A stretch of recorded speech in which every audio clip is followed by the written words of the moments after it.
டிட்வா புயலா? ஆமா மனோஜ். இந்த புயலானது எப்பொழுது கரையை கடக்கும் என்று நீங்க நினைக்கிறீங்க? அதாவது இந்த டிட்வா புயலானது மாலை 4:30 மணி அளவில் சென்னை அண்ணா நகரிலிருந்து ஈசிஆர் வழியாக கரையை கடக்க இருக்கிறது என்பது நாம் எதிர்பார்க்கப்படுகிறோம். ஓம் பிரகாஷ், எதுக்காக அவ்வளவு நேரம் ஆகும்? அது கோயம்பேட்டில் ஒரு மணி நேரம் டிராபிக் ஆகும் மனோஜ். அதனால தான் லேட்டா கரையை கடக்கும். அதாவது நீங்க இருக்கிற இடத்துல சரியாக எந்த அளவிற்கு மழை வருதுன்னு தெரிஞ்சுக்கலாமா ஓம் பிரகாஷ்? அதாவது 5 நிமிஷம் வெளியே கொடை இல்லாம வந்துட்டு அடுத்த நாளே அரசு மருத்துவமனையில் அட்மிட் ஆகலாம் மனோஜ். அந்த லெவலுக்கு மழை வருது. நீங்க பேசுறது கேட்கல ஓம் பிரகாஷ். குஞ்சின்னு பேசுறீங்களா? இல்ல நஞ்சின்னு பேசுறேன். ஓம் பிரகாஷ், நீங்க மழையில நனையறீங்களா? இல்ல மனோஜ், நல்லா 4 பேருக்கு போட்டு குளிர் காஞ்சி நிக்கிறேன் போகிக்கு. சரியாக அங்க எத்தனை சென்டிமீட்டர் மழை வருதுன்னு தெரிஞ்சுக்கலாமா ஓம் பிரகாஷ்? ஸ்கேல் எத்தனை வரல மனோஜ்? எத்தனை சென்டிமீட்டர் எனக்கு எப்படி தெரியும்?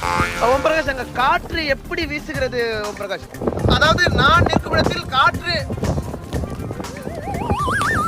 இப்படி